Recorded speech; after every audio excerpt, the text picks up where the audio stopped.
আমাৰ পৌৰ সমবায় সমিতিৰ বাৰ্ষিক সাধাৰণ সভাখন হৈ গ'ল। ৰাইজ মানে সন্তোষজনকভাৱে উপস্থিত হৈছে। ৰাইজৰ পোৱা নোপোৱাৰ সুখ থাকিবই, এইটো ইমান হেৰি নহয়।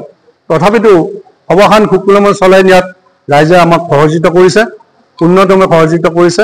গতিকে আপোনালোকে দেখিছে, গতিকে এই ক্ষেত্ৰত মোৰ ক'বলগীয়া একো নাই।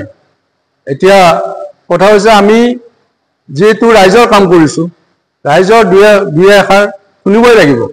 গতিকে তেনে ক্ষেত্ৰত আমি ৰাইজক খং কৰিলেও নহয়, ৰাইজে আমাৰ ওপৰত খং কৰিব পাৰে, কিন্তু আমি ৰাইজৰ ওপৰত খং কৰিব নোৱাৰোঁ। পৌৰ সমবায় সমিতি লিমিটেডৰ ইংৰাজী 2023-24 বৰ্ষৰ বাৰ্ষিক সাধাৰণ সভাখন অনুষ্ঠিত হৈ যায়।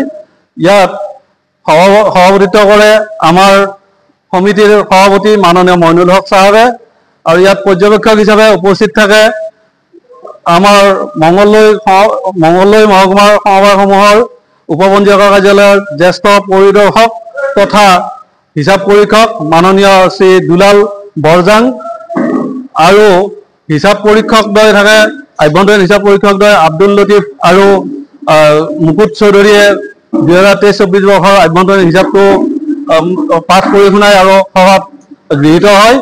ইয়াৰ লগতে চৰকাৰী হিচাপটো মানে কি পাঠ কৰি শুনোৱা হয়। আৰু তাৰ লগতে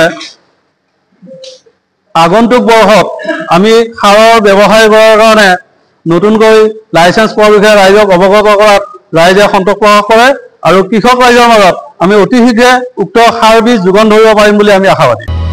অসমবাসী তথা ডিমৰীয়াবাসীৰ বাবে সুখবৰ। কামৰূপ মহানগৰ জিলাৰ সোণাপুৰত স্থাপন ডিমছ হাস্পতাল এণ্ড নাৰ্ছিং হোম। উপলব্ধ বিভাগসমূহ: general medicine, gynaecology, general and laparoscopic surgery, orthopaedic surgery, paediatrics and neonatology, palliative medicine, pain clinic, dermatology, ENT, urology, দুৰ্ঘটনা আৰু জৰুৰীকালীন সেৱাৰ বাবে 24 ঘণ্টাই উপলব্ধ ডিমছ হাস্পতাল এণ্ড নাৰ্ছিং হোম। অত্যাধুনিক সা সুবিধাৰে পৰিপূৰ্ণ ডিমছ হাস্পতাল এণ্ড নাৰ্ছিং হোমত উপলব্ধ digital X ray, 24 hours pathology, ECG, PAC clinic, 24 hours RMO doctors. ঠিকনা: বৰঘাট, সোণাপুৰ, কামৰূপ মহানগৰ জিলা।